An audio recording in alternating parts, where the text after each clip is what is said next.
Move over to another running back here with Leonard Fournette, and I'll ask you, Britt.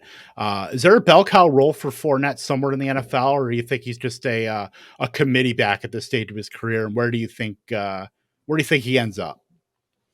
I think Fournette should have been a bell cow back his basically entire career. The problem was he had all of those problems in Jacksonville with his character, blah blah blah blah blah, and that's why he's been signed to these like 1 year deals since. I think he's going to go to the Dolphins. The Dolphins ranked 30th in rush yards in 2021. Mike McDaniel is not going to stand for that. He's not going to do that committee. I mean, he'll do a committee thing, but he's not going to stand for a bad committee. So I think Fournette would go into Miami, immediately have RB1 status with PPR upside, and they have a ton of money to sign him to a multi-year deal. So if he were to get signed for that, then he would have more stability in dynasty formats too. So yeah, I'm really fingers crossing for the Dolphins. Yeah, I think he goes to a Dolphins division mate. I mean, we talked about Melvin Gordon. Drake talked about him going to the Bills. I think the Bills land Leonard Fournette. I think that he's clearly a 3 down running back at this stage. I mean, he had 69 receptions last year. He's played about, I believe, had 62% of the rushing attempts in Tampa Bay last year, where he was that guy. Ronald Jones really wasn't a factor. Then those guys got hurt, and we know what happened at the end of last season. But I still think Leonard Fournette can be kind of a bell cow. I think he would. Present a little bit of mismatch if he and Singletary were to be on the field together. Whether that happens, I mean, probably not. They still do play a fullback, but I think Leonard Fournette can certainly. I think he could do a little bit better than he did in Tampa Bay. I don't think he can quite get to like where he was in Jacksonville, where he's getting 100 receptions or 100 targets, whatever it was. But I still think that he can be at least a mid-range RB2, flirt with RB1 weeks in Buffalo. Clearly, they're going to live in the red zone. They're going to have a lot of opportunity to score, and if Fournette goes there, I think he's going to have every chance in the world to at least recoup some of that value.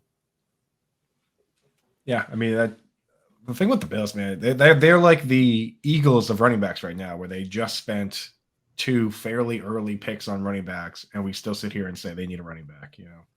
Kind of stinks for them, but.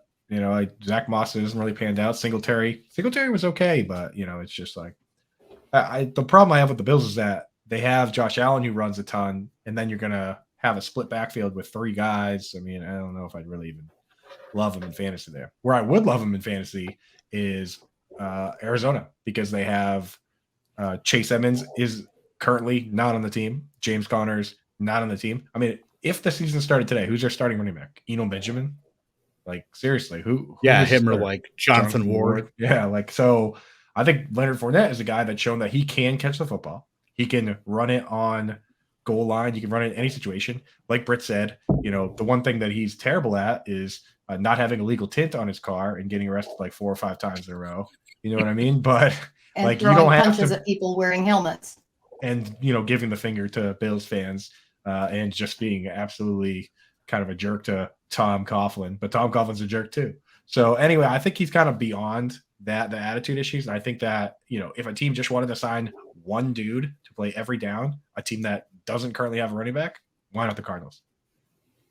I'm going to go with another team that really doesn't have a running back, and that's the Atlanta Falcons. And now you could take Leonard Fournette, put him in an Atlanta uniform, and there is a lot of potential for fantasy success here in Atlanta. You got to remember, 2 of the last 3 years, 84 targets and 100 targets for Leonard Fournette. You can play him all 3 downs. This year, 800 yards rushing. The Falcons last year, Cordarrelle Patterson was their leading rusher with over 600 yards. They can get rid of Mike Davis and that, terrible signing for only a dead cap of $750,000. So I got a good feeling Mike Davis is going to be hitting the street and working at Jack in the Box come early September. So think of Leonard Fournette there, and he's even beyond the dead zone of the drafts. Now, if he goes to Atlanta, you're looking like 5th round, 6th round. Oh, hey, there's Leonard Fournette with an every down role on a terrible Atlanta team that needs someone to throw the ball to. Because, oh, by the way, they don't have Calvin Ridley either.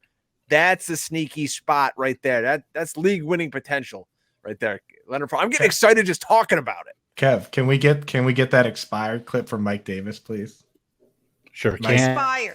Expired.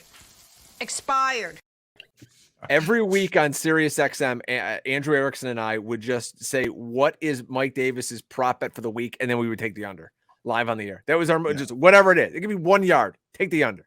And JB Barry was on the other side of that, smashing the over. Sorry, JB. JB in shambles. JB fell for the quads. In the beginning of the season, my husband was really convinced that Mike Davis was going to be a thing, and I'm like, I ain't touching him. Yeah. And, why not though? Who got the last laugh? It was possible. You know what I mean? It was kind of a coin flip, and the coin landed on. It was possible, but between the cracks. I just wasn't. I didn't feel confident with that offense. It was a coin flip, and we were guessing heads or tails, and the coin ended up in the bottom of the couch.